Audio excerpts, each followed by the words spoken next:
Hey everyone, this is Kyle, and right now I'm at the Springfield Branson National Airport. This is going to be my first time flying on Allegiant, which is a discount airline that flies from different smaller destinations directly and has a couple of quirks. So I wanted to do my review of it since it's my first time flying with them and see how it goes. First I need to get to my gate, which is all the way over there. There's 10 gates on this airport.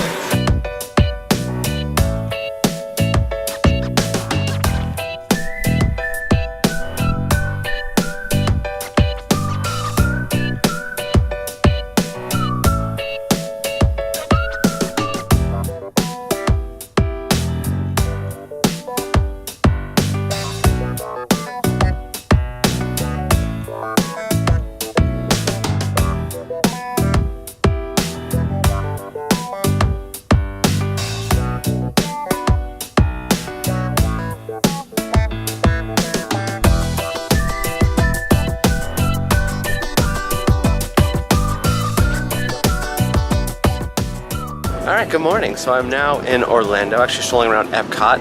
I didn't get a chance to vlog last night, so doing it now. So I flew into Sanford, which was nice. I didn't realize how far it was though. It was a little bit, I don't remember how long it takes me to get to Disney from MCO, but from Sanford it took about an hour to get down to the Disney World area.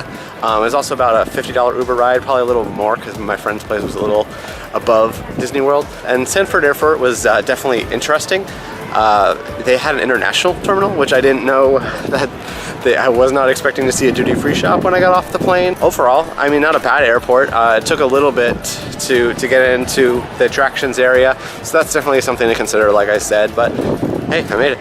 So I forgot to mention that the reason that I ended up taking an Uber was because before I left on my trip, I went and looked at Super Shuttle to see if I could do that, and it had Sanford listed, but when I went to go search for vehicles, it was only like private vehicles that were $150 for the trip, so I decided that wasn't going to be worth it. So maybe there's companies that service at airport, but this wasn't one of them, so.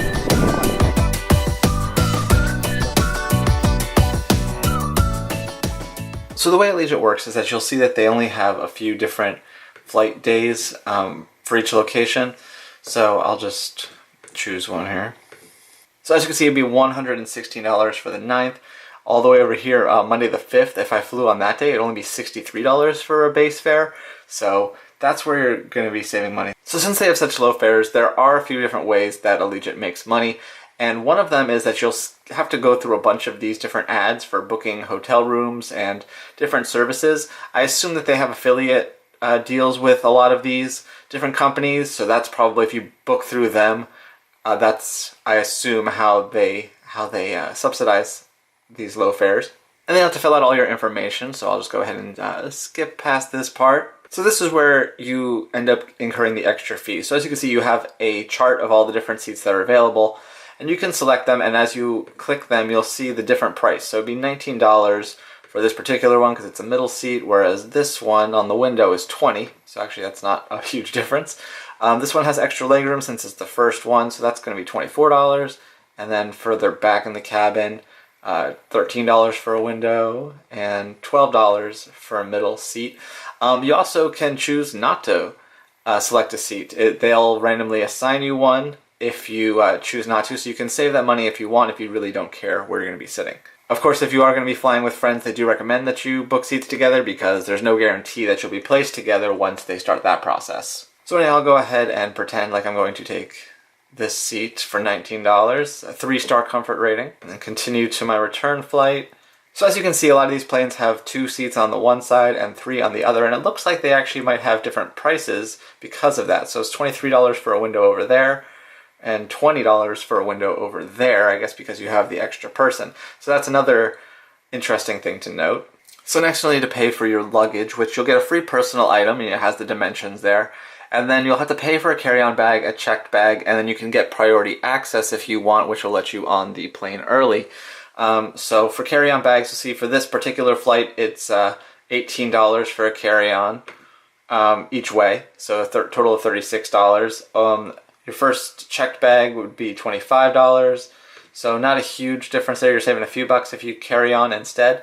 But you'll see up here that it says you save an estimated $114 per person round trip by reserving your baggage in advance. And that's because they actually charge you more if you wait to get to the airport and need to pay for it. So it's easier to do it all now. And as far as priority access, that's $6.50 each way, and that'll let you on the plane early. And like I said, that is round trip, so it gets doubled. So let's say I'm going to carry on one bag and I want priority access. So that's going to be an extra $48.98 added on. If I were to pay at the airport, it'd be $112.98. So definitely smarter to do it now. And then another fee, you can have them printed by an agent for $5, or you can just use a mobile pass or print them at home. So I will select the mobile pass, and then you'll continue on to your payment. So as you can see here, my total is $205.48 after everything is said and done, which is significantly higher than the base price here. You can see I added $39 for seat selection, $12.98 for priority access, and $36 for carry-on each way. It's still not a bad price, especially since this will be going direct from Springfield to Orlando, and it's definitely a lot cheaper than some of the other options. Alright, so it's now Sunday morning, and it's time to check in for my flight tomorrow. So I thought I'd just walk you through how it's all works. So this is the Allegiant app. So check-in is now open. You can see I already selected my my seat and my bag when I originally booked the flight.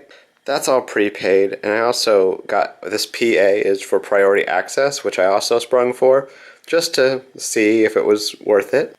Check in, and I gotta show that I'm not bringing anything bad.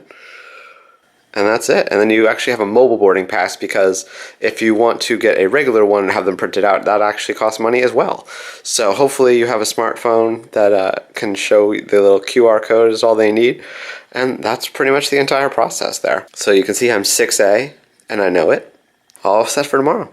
Back here at the Sanford Airport, and actually just realized something kind of important as I've been watching people running through this airport, and that's even though this is a smaller airport, you still need to give yourself time to get through security and get to your gate.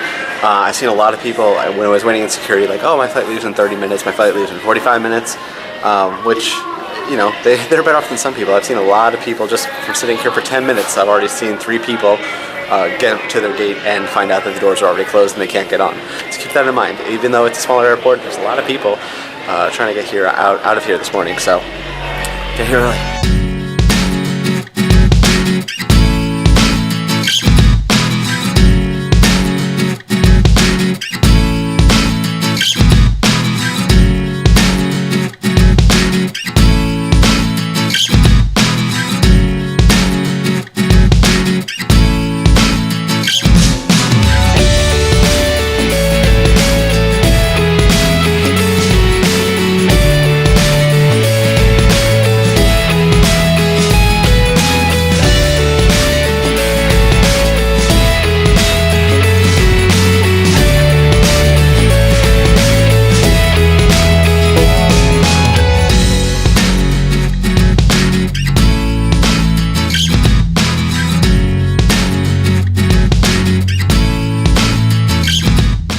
After a bit of a delay due to fog, I am now back at the Springfield Airport. I realized that the seats don't actually recline, which is a little bit different, but it doesn't bother me because I never really recline anyway. The other thing, as you saw, you do have to pay for all of your drinks and any type of snacks you want, which again doesn't really affect me because I never really eat or drink that much on a plane. The seats don't look like they'd be very comfortable, but I didn't have any problems with them.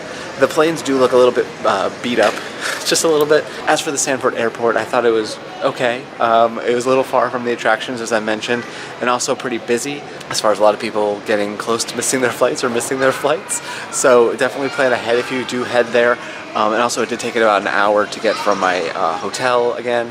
So it's a little bit of a hike, but definitely worth it overall because I was able to fly direct, and with Allegiant's prices, it definitely came out cheaper than flying one of the bigger guys like Delta through Atlanta. By the way, they have some cool art in the Springfield Airport, and of course, what Springfield art display would be complete without a painting of Brad Pitt? Also, there's these pink flamingos that are throughout the airport, so it's a fun little game to try to find them all. So overall, it was a very successful trip. I'm excited to get back home, and also I'm going to put up a full written review after I've had some time to think about my entire experience, so I'll be sure to link to that in the description below. and I'll see you next time here on Money at 30.